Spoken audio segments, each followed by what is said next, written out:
मेरे पाकिस्तानियों, ये खबर है DGISI जनरल नदीम अंजम के बारे में। वो कहाँ हैं, किधर गायब हैं?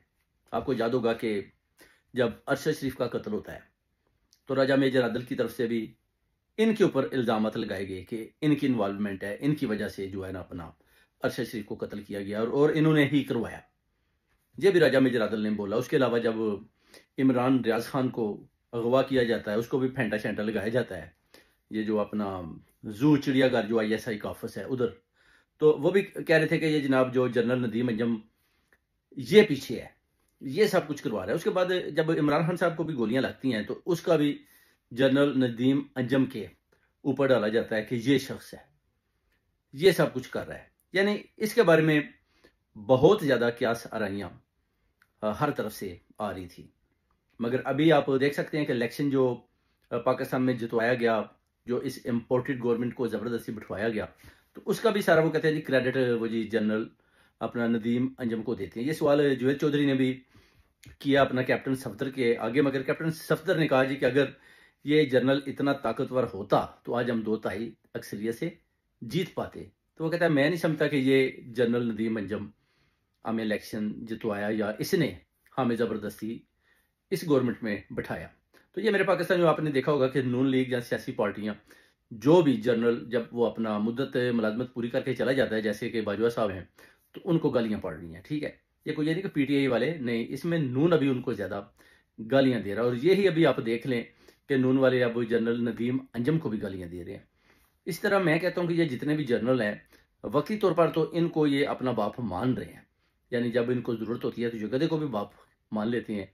मगर इन जर्नैलों को भी अपनी इज्जत का ख्याल रखना होगा, फील्ड मार्शल को भी स्पेशली, कि जब आपकी मुद्दत खत्म हो जाएगी तो आप देखेंगे कि यही नून वाले, यही सियासी जितने भी लोग हैं इनको गालियां देते होंगे। ये बहुत जल्द होने वाला है और आपको नजर भी आएगा कि ये गालियां दे रहे हैं। और अभी जा तो ये फिर सारी उम्र जर्नैल रहें, इधर से मुद्दत मुलाजमत अपनी खत्म ही ना करें, वैसे के वैसे बैठे रहें, तो फिर तो काम चलता है। तो अगर ये बोले कि हमने मुद्दत मुलाजमत पूरी कर लिया है, अब हम आराम और सुकून के साथ पाकिस्तान के अंदर अपनी जिंदगी जो गुजारें, तो फिर वो जो गालियां ना वो ये नून वाले या दूसरी सियासी पार्टियां इनको देंगे, बहुत ज्यादा देंगे।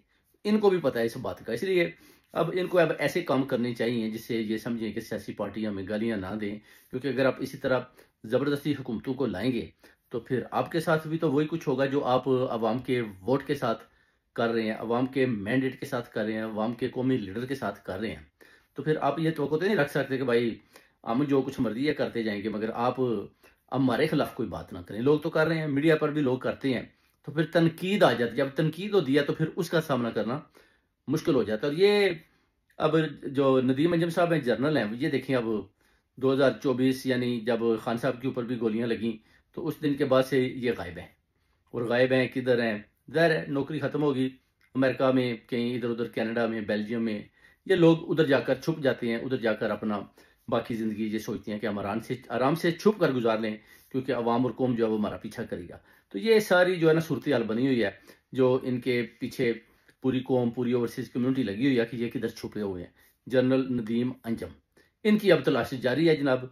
नून वालों को अब गालियां जब देते हुए मैंने सुना तो मुझे ख्याल आया कि चलें एक इनके ऊपर भी एक छोटा सा व्लॉग होना चाहिए, ताकि लोगों को पता चले कि ये किधर हैं। अरशद शरीफ का अगर कत्ल होता है तो ये इनके ऊपर इल्ज़ामात आए, इनकी तरफ से कोई बयान नहीं आया। उसके बाद इमरान रियाज खान को उठाया गया, उसके बाद उसके अगवा के बाद फिर इमरान खान को भी जो गोलियां लगी उनका भी इनके ऊपर ही सारा मलबा डाला जा रहा है। तो ये चीज़ें देखने वाली है। मेरे पाकिस्तानों का अंजाम जो है ना वो क्या हो रहा है इनको अपने अंजाम के बारे में सोचना चाहिए। अगर इसी तरह ये जुल्म ज्यादती करते रहेंगे तो फिर इनका अंजाम वही होगा जैसे कि इससे पहले जनरल परवेज मुशर्रफ, जियाउल हक का, या बाजवा और नदीम अंजम बाबर